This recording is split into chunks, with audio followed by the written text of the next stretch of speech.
I'll give a couple moments to let people hop on. Om Tat Sat Miraji, it's good to see you. Please let me know if you can hear me okay.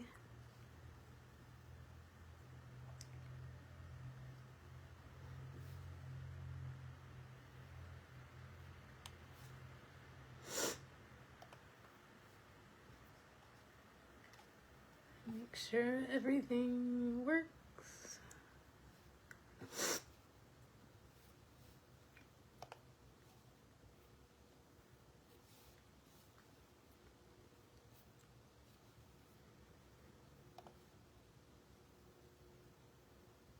Okay, thank you, Miraji.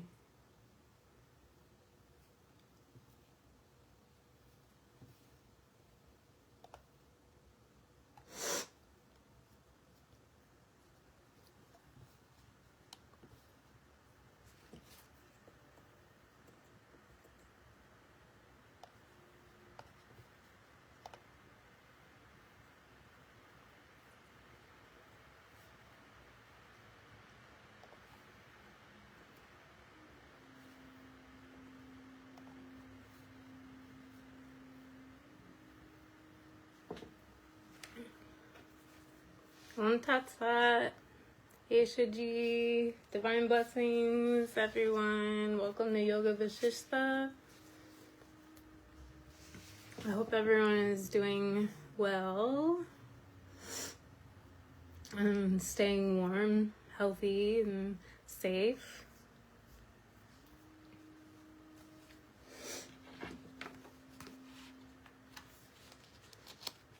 We will get started.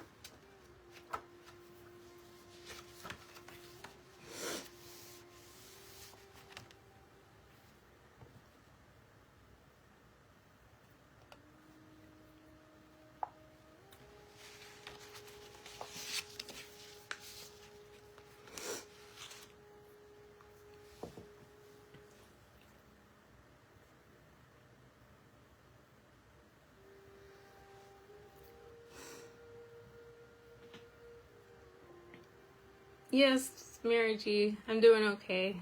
You can see I'm healing from the electrodes that were in my head. That's where I reacted to them, so kind of sore. But other than that, I'm doing good. Aishaji, it's rainy and windy weather in Sacramento. Stay warm, stay dry. Rainy weather is good for the plants and good for nature. Okay, let's get started. Divine blessings, everyone. Welcome to Yoga Vasistha. It is Thursday, February 13th, 2025.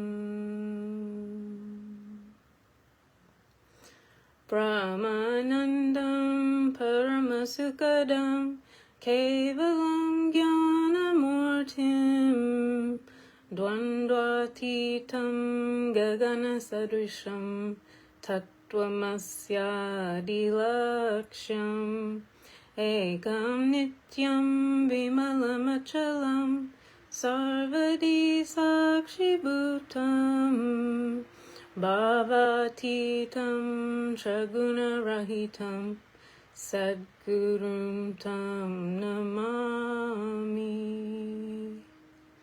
Om Shri Gurave Namaha.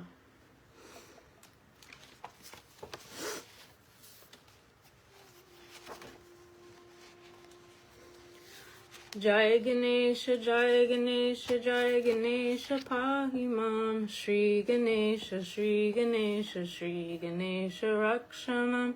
Jai Saraswati, Jai Saraswati, Jai Saraswati, Pahimam. Shri Saraswati, Shri Saraswati, Shri Saraswati Rakshamam.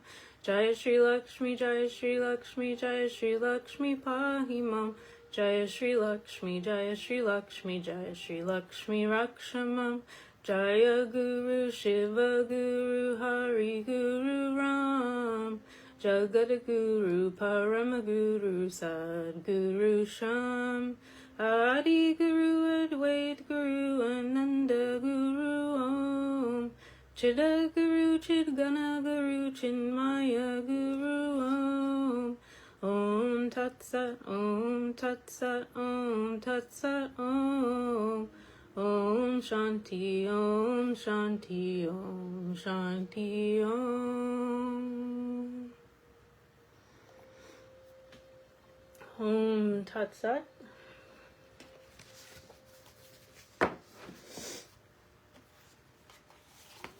I wanted to start this evening sharing it was actually a poem that I read earlier. I came across this book in a thrift store, but it actually came from a local temple. There was a card left in it, but it's called Silent, Sacred, Holy, Deepening Heart by M. Claire. So pretty simple cover, but I think the poem will speak to everyone. And I thought it was really nice, so I wanted to share it. It's called You Were Meant. All of this, it is preparation for walking in the world as light. You have been found now, and the running of many lifetimes is over. So as each layer of dust is wiped clean from the surface, the you have known must disperse. Let this light become your speech and your silence. Let the grief that has lived you pass away. Let the people who love you love themselves. Let the earth shake, the stars burn, the skies break. When you do, as painful as this part is, you were meant to know you are light. So I thought that was really nice. Give me goosebumps. And I just wanted to share that because it just spoke to me. So this evening we are on volume 1, so book 1, which is volume 1 of Yoga Vasistha, and you can purchase the physical copy of the scripture through yrf.org.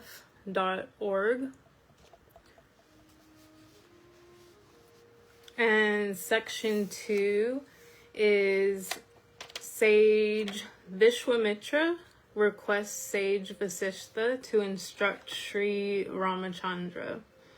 And so this is another shorter section that I'll be reading this evening because next week is a longer section and a more in-depth topic, which will take longer. So I want to make sure that there's plenty of time for that. So we left off where Sri Ramachandra, Lord Rama, was speaking and showing his dispassion towards the world process and everything, but he still had this small bit of internal doubt within him, within regards to his own wisdom. And so that's what needed to be cleared, and that required the assistance and the guidance and the teachings of a guru, a spiritual preceptor. And so Sage Vishwamitra is about to speak, and then this is how Sage Vasistha becomes the guru to Sri Rama. Having related the story of Sri Shukadeva and the manner in which he attained enlightenment, Sage Vishwamitra said to Sage Vasistha, "O great sage, Sri Rama needs to be instructed. You must remove the taints of his mind in the same way as the royal sage Janaka instructed the highly advanced aspirant Sri Shukadeva."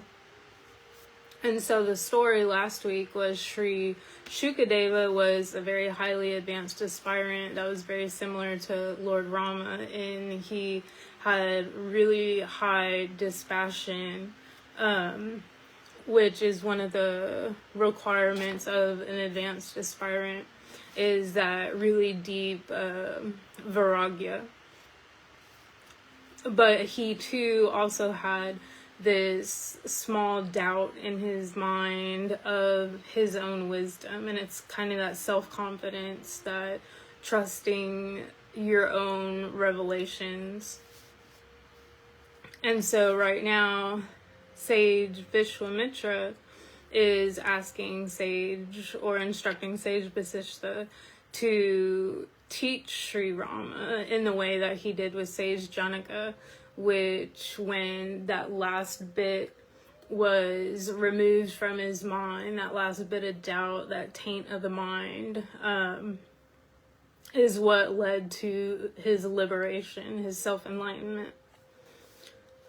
Turning to Sri Rama, Sage Vishwamitra said, "When the enjoyments of the world appear as diseases that must be cured and remedied, it is a sure indication that wisdom is dawned, removing the misty twilight and awakening its own self-effulgent revelation." And so this is a really important part of this evening.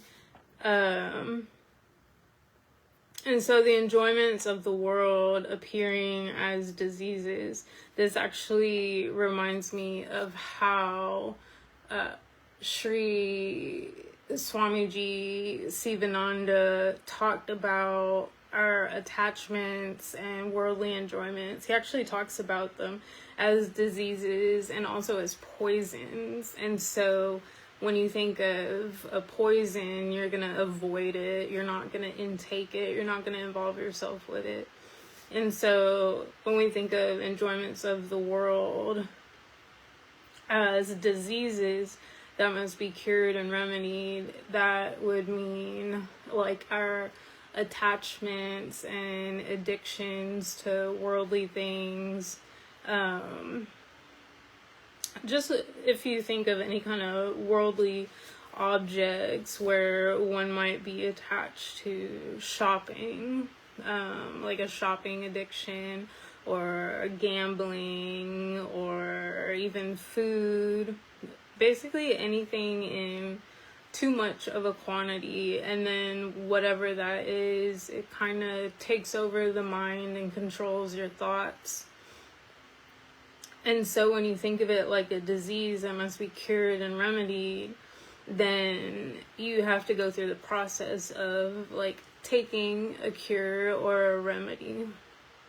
And in the case of spirituality, that remedy is our spiritual practices, is our sadhana. And so when the disease of the mind is remedied, it indicates that wisdom is dawning. And so the misty twilight and the dispassion grows. And so it's kind of like that fog clears. The fogginess in the mind clears up. The fetters of the world process are strengthened by the intensification of the subtle desires for the enjoyments of the world. But when these subtle desires are weakened and effaced, the world process loses its capacity to enchain the soul. And so once again, it's talking about our attachments to the world process. And the subtle desires, those are our vasanas. And these subtle desires are deep in the mind. And they can be from this lifetime, this embodiment, or they can be from previous ones, and they're coming up to the surface, and we're living those, and we're experiencing those. But if we're able to weaken them and efface them, then that world process, that attachment, it no longer has that control over us. And it loses its power over the soul, over the mind. And so that's where we have to work on our spiritual practice and with our attachments and develop dispassion. And developing dispassion is a process. It's not something that necessarily happens overnight. It can and it can't, in a way.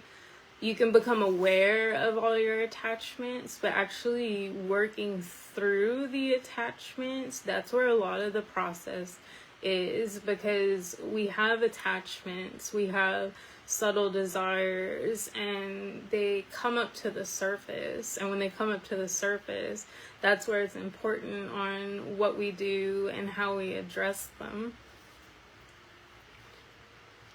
O Rama, the destruction of vasanas, the subtle desires, is called moksha, liberation, by the wise seers.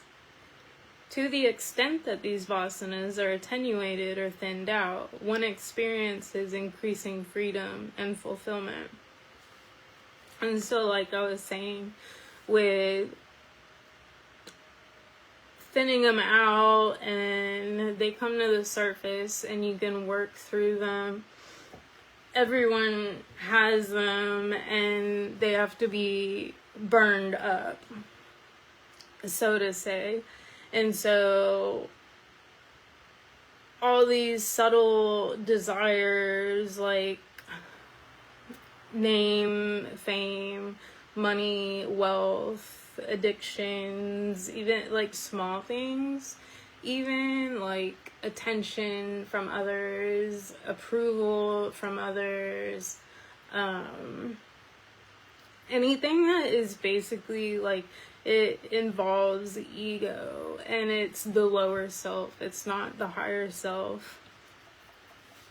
And so the more that we work on these attachments, we work on these vasanas, we work on these subtle desires, the more they come to the surface and we're able to recognize them and we can acknowledge them, and then we can efface them. But we have to know how to efface them.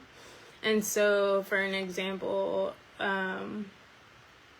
like if someone's subtle desire is watching TV, watching a lot of television, and that's something that they want to reduce so they have more time for their spiritual practices, then that's something, it's recognized and then it becomes acknowledged.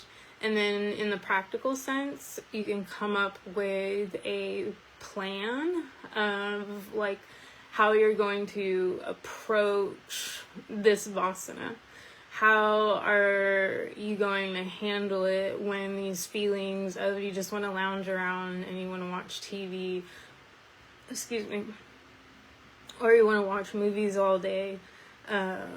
What are you going to do when that urge comes up, when that attachment to that comes up? And you could start off with giving yourself a time limit and setting a timer, and then saying, okay, I'll allow myself X amount of time for watching television, and then I will do this, or I will do this, and then allow myself X amount of time. One of the ways I've kind of personally, I've slipped back a little bit in that area. But one of the ways I did work on it, which worked for me, I'm not saying it'll work for everybody, is going from looking at what you're watching and involving the mind in, and then changing the topic of it. So you could go from watching like action movies or drama series and then turn it into watching something more educational, like a documentary or a biography series, things like that. And it does actually help. So that's just one example of like how you can recognize and acknowledge an enjoyment of the world, an attachment, and then come up with a solution and make a plan to work on it and then execute that. And you have to put in the self-effort. Self-effort is absolutely necessary on the spiritual path. There's no way around that. And so once vasanas are thinned out, one experiences increasing freedom and fulfillment. And so that means, like, if we have many subtle desires, which many of us do, and we have a lot to work on, once it's thinned out, that mind, instead of being like the monkey mind and really distracted by all these different things and worldly attachments, it settles down and you're able to focus more and put more time and attention into your spiritual practice. And so that kind of, in a way, frees the mind, and it opens up the mind, expands the mind, and it expands your vision. And so those are like the benefits of working through the vasanas, like in a practical sense. Turning to the sages, Vishwamitra continued, O sages, when an aspirant is endowed with supreme dispassion, his ignorance is dispelled by the mere act of listening to the instructions from an enlightened sage. It is difficult to find an aspirant with such an intense form of dispassion as has been expressed by Sri Rama. And so, aspirants and devotees, disciples in the world, especially nowadays, to have that intense dispassion, that very intense vairagya, the supreme dispassion, it is very rare. But when an aspirant has that and then is guided properly by a legitimate guru and taught all of the scriptures and everything, his ignorance, it's just like a blip. It just like poof, it's kind of gone. It's kind of hard to put into words. The doubts, there's no doubt, and it's not like blindly believing anything, because you're not, in a sense, blindly believing something, but your doubts are no longer existent. Your trust is in your higher self. Your trust is in your guru. Your trust is in the scriptures. It's in the teachings. And that is what you hold near and dear. That's what you hold at a higher elevated level than other things, especially worldly objects, attachments, things like that. And so that's where that supreme dispassion is. And so we're like many young people nowadays, they're more interested in going to the movies and shopping, impressing others, and all about appearances and money and name and fame and things like that, where really sincere aspirants who have been blessed and developed supreme dispassion, all those things are no longer important. It's more of a waste of time, because there's that deep understanding of, okay, I have this human embodiment, and scientifically, like, you have X amount of years for the most part, like average human lifespan, unless accident, health, disease interrupts that.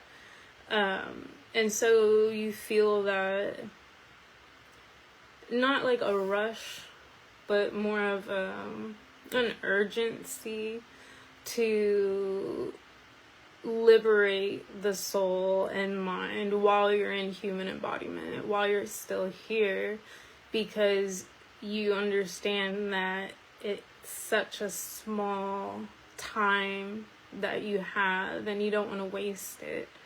And so your spiritual practices and your scriptures and good association and your meditations and everything, they become a high priority in your life, the priority in your life,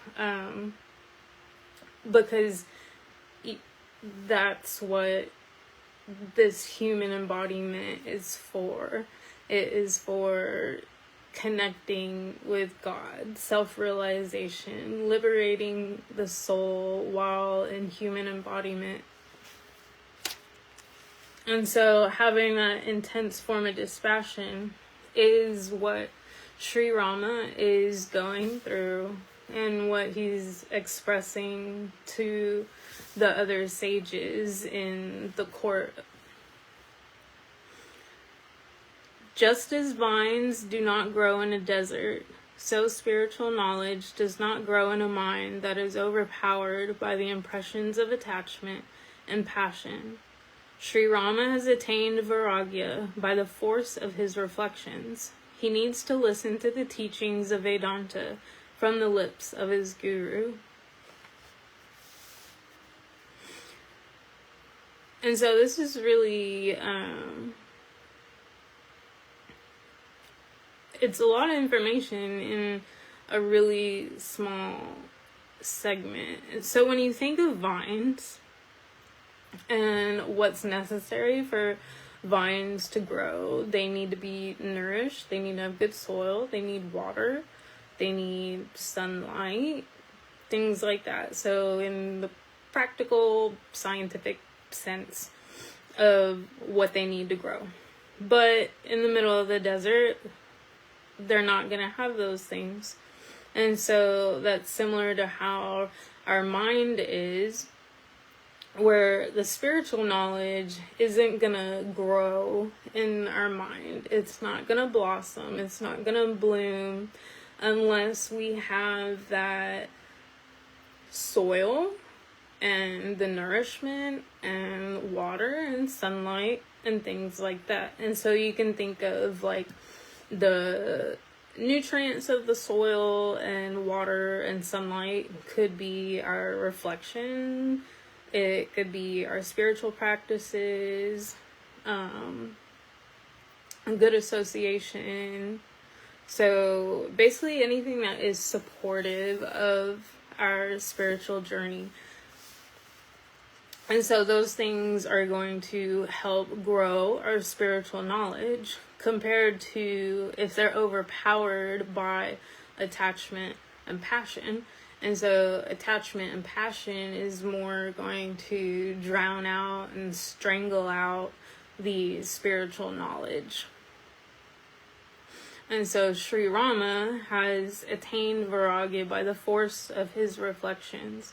And self-reflection and reflections in general is, I would say, a requirement on this path, because that's where a lot of the knowledge and the wisdom is going to come from, is reflecting not just on the scriptures and what you study or what you read, but reflections on your current human embodiment.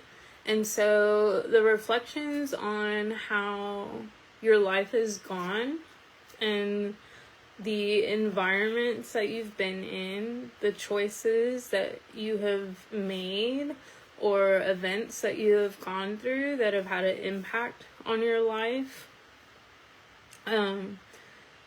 reflecting on many different things. Basically just reflecting on everything. That's really a big part of my personal journey, is reflection. I'm at home all day. Like, that's what I do. And so I do have a lot of time. I've raised my kids. The youngest is about to be 16, and so I have a lot of time to myself. And I do spend a lot of time reflecting on things, especially harder topics. And then in regards to death and health complications and things that can pop up in life, and how I would respond and what the thought processes are that I would go through, and then going back and reading the scriptures, and you just keep planting the seeds from the scriptures. And so when things do happen, which they are going to happen because we are human, we are alive on this planet, we are prone to disease, accidents, all things that are living are also going to pass away.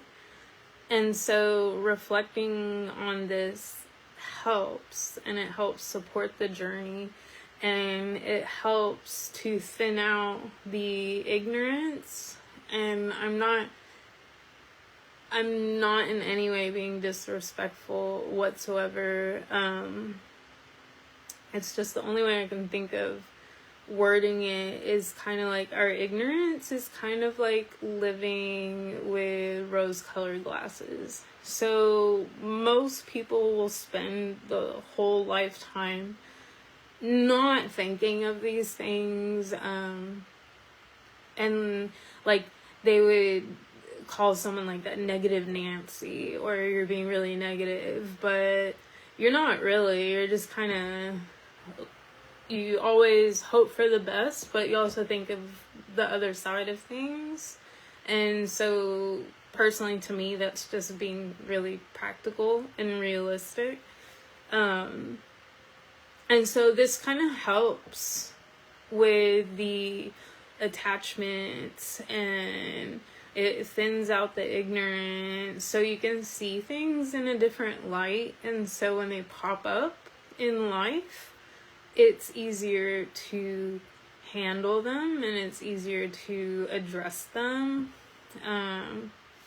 It's kind of hard to explain because it's more of an experience. So like with personal health, the health challenges I have, that's kind of how I face those and look at those. It's kind of, well, it is what it is.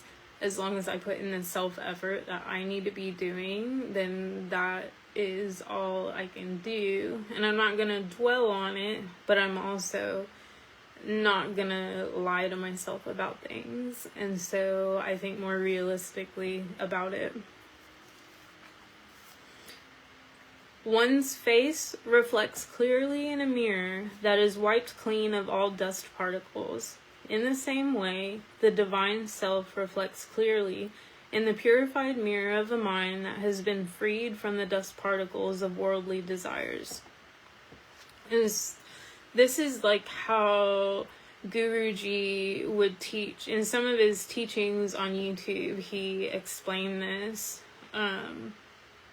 And where it's like the chambers of a heart, or you think of like the chambers of the mind. And if you're only visiting one area and keeping that area clean per se, then it's not balanced. And so you have to keep going into each area, and you dust the cobwebs out, and you sweep the floors, and you clean it.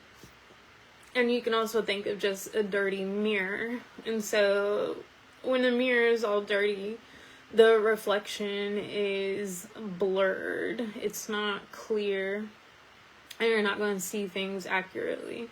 And when you put in that effort by cleaning the mirror and working on it, it becomes clear and you can see your reflection clearly. And so that's like in our mind, we have to constantly be working on cleaning the mind and working through attachments and the dust particles of the worldly desires. And the more you work on these, the clearer the mind can reflect the divine self, and the more the mind can actually take in the spiritual teachings. When a spiritual teacher who is beyond attachments and devoid of fear and anger gives instructions to a qualified aspirant, the latter acquires the knowledge of the self in a short time and becomes established in Brahman. Therefore, let sage Vasistha, the family preceptor of Rama, teach him the art of spiritual enlightenment. And so this actually mentions some of the requirements and what people nowadays would call like green flags. So when you're looking for a spiritual teacher or a guru, you're going to want one that is beyond attachments. And so you can think of, there's some spiritual teachers or gurus out there where it's quite obvious that it is more about name, fame, money, and kind of glorifying themselves. And it's pretty obvious the attachments that are there. They're also devoid of fear and anger. And so those are two qualities that are considered like the demoniac qualities. And a spiritual teacher or a guru, they are devoid of fear and anger. And so they understand the transience of those, and they don't fall into those traps of fear and anger. You don't see them being terrified of things. You don't see them being really scared of things. You don't see them getting angry and showing or expressing anger towards other people. And that reminds me of conversations that I would have with Guruji where I might have been like frustrated with something. And I would be the one that would express anger and he would very swiftly correct me. And if I remember at the beginning of my spiritual journey where I would say like I hated something and he would correct me very, very quickly and say, don't use that word. Don't say hate. Like if you need to express how you're feeling, say dislike. And whenever I would say things were hard, he would say, no, just say they're challenging. So take it on as a challenge. And so Guruji had these qualities himself, and that's what made him an excellent guru, an excellent spiritual teacher. He was beyond attachments. He did not have attachments to worldly objects, worldly items, name, fame, money, anything like that. And he's very open in expressing to not have fear and to not hold anger towards others and grudges towards others. At this, Sri Vasistha said, I welcome the loving command of sage Vishwamitra with exceeding joy. I will dispel the darkness of Sri Rama's mind with the lamp of spiritual wisdom. I will expound the teachings that are received from Lord Brahma on the Nishada mountains during the early days of creation. The wisdom that sage Vasistha planned to present before Rama proceeded from the cosmic mind.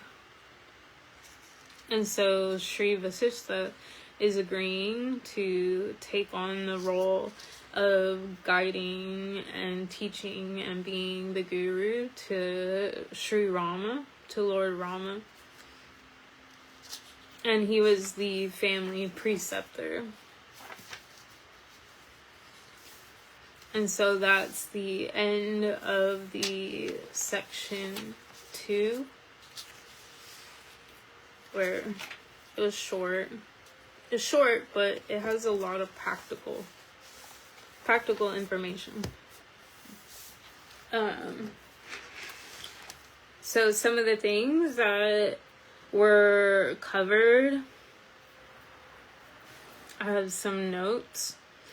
When enjoyments of the world appear as diseases which need remedied, or we can think of them like poison.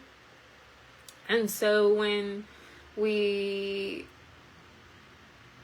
would find ourselves like deeply enjoying something or being really engrossed into something, and then we start seeing it as kind of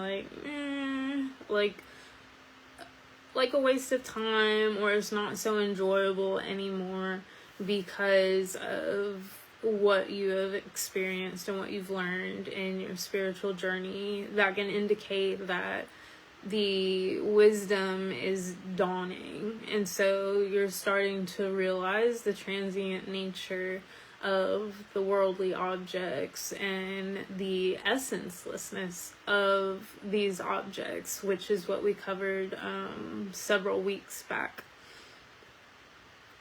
And so that's like an indicator on your spiritual journey that if you notice that you're feeling dispassion towards things that you once spent a lot of time towards or you enjoyed, and I'm not talking about like positive, supportive, good things. I'm talking more about like shopping addictions or spending too much time with TV or movies or going out partying or drinking, and then finding those not enjoyable anymore.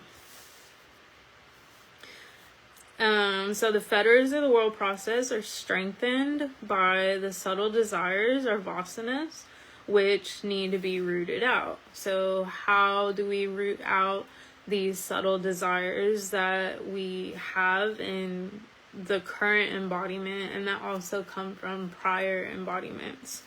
And we can do that by self-reflection, studying the scriptures, being honest with ourselves. That's very, very important on this path, is being transparent and honest with ourselves. We're all a work in progress. Every sinner is a saint in the making. We can practice meditation. We can receive spiritual guidance from a qualified guru. We can recognize, acknowledge, and then work on our own demoniac qualities, such as like if we have a short temper, get angry real easily, stressed out, or if we have envy or greed, things like that. So those are demoniac qualities that, being human, we experience and we go through. And so coming up with ways that we can work on those is important. And another thing, which is like a whole nother topic, is learning about the 3 gunas and how that applies to our thoughts and our emotions and what we're doing like day to day. Because it applies to everything. And so it's a really deep topic. But if we're someone that is, so you have like sattvic, rajas, and tamas. And if you're more rajasic or tamasic, then you need to be more sattvic.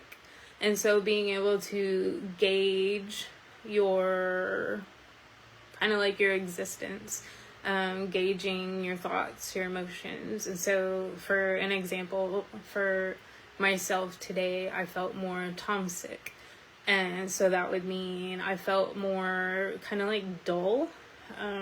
There was no reason. Nothing was really going on. I just felt really like lethargic and kind of dull. And so to balance that out, you can turn to Rajasic, which is activity, and you can involve yourself in an activity to come out of that. And then that can turn into Sattvic. And so, like I said, it's like a whole nother topic to learn about, but learning about it can help root out the subtle desires. And then purifying the mind, so with our spiritual practices and purification. Another thing is how, what, and who we associate ourselves with. It can either strengthen the subtle desires or bring them to the surface to be burnt up. And so that's good association. So Satsanga, going to temple, being mindful of the company that we hold and who we're associating and hanging out with, the conversations that we participate in. Excuse me.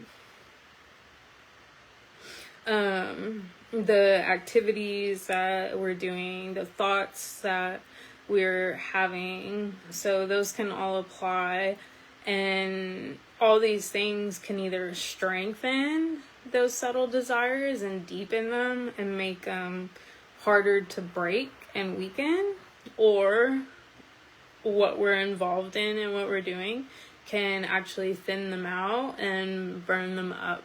And that's what we want. We want to thin them out.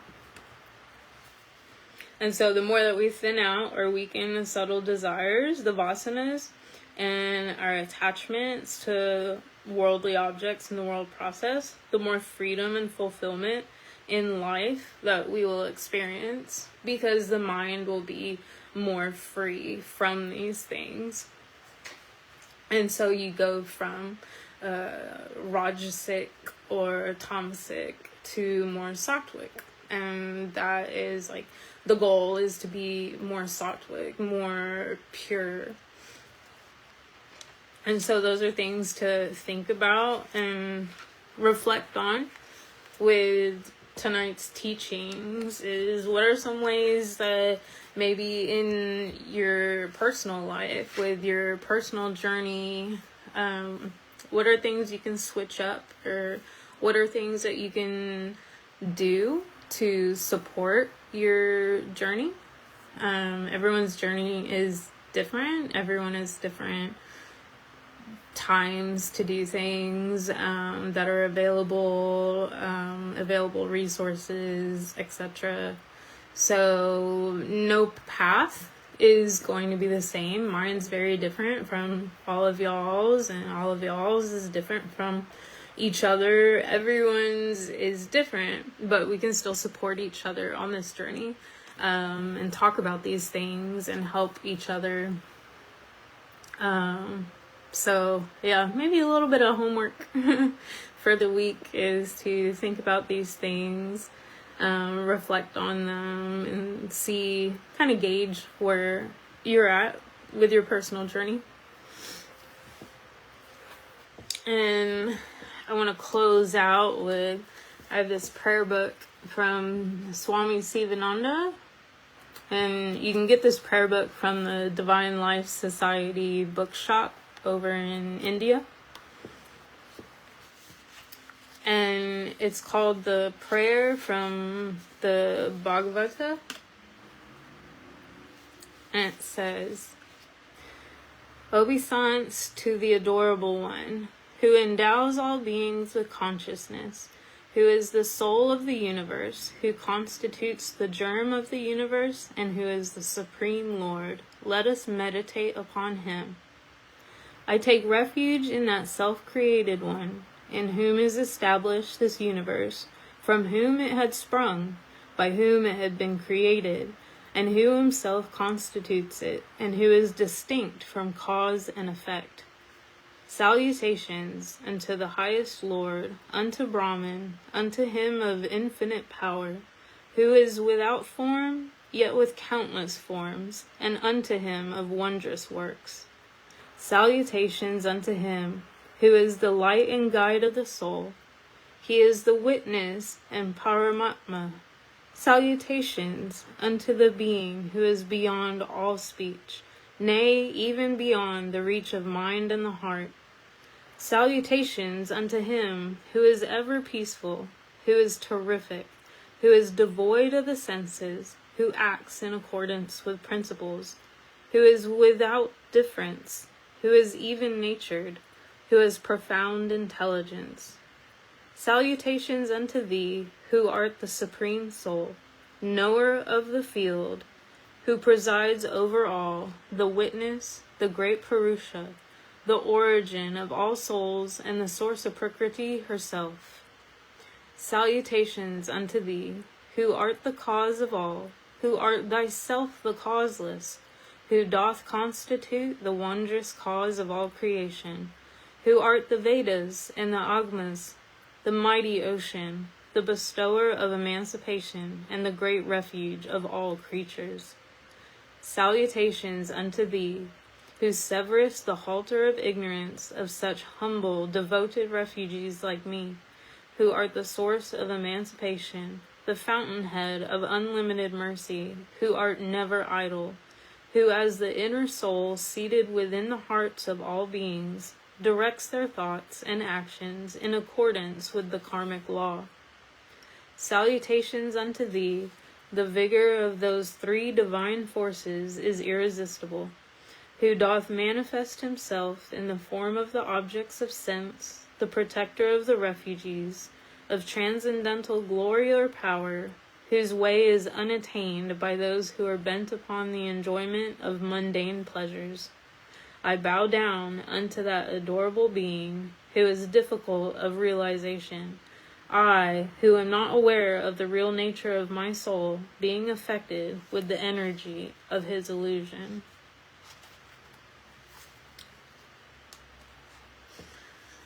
Divine blessings to everyone who attended tonight's satsang, or anyone that will attend later. Pranams, Miraji. Thank you for taking the time to attend. I hope you're doing well. Divine blessings to Aishaji. I hope you're staying safe and dry in Sacramento. Guru Ma, divine blessings. I hope you are doing well and staying warm and dry and healthy. Sadashivaji, divine blessings. It's good to see you. I hope you are doing okay. I know you're busy a lot with work.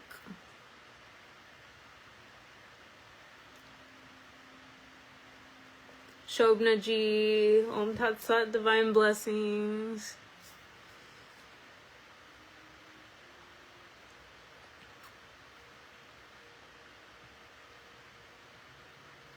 And divine blessings to all. May you all have a good evening, and your loved ones and near and dear ones. May you all stay safe and healthy.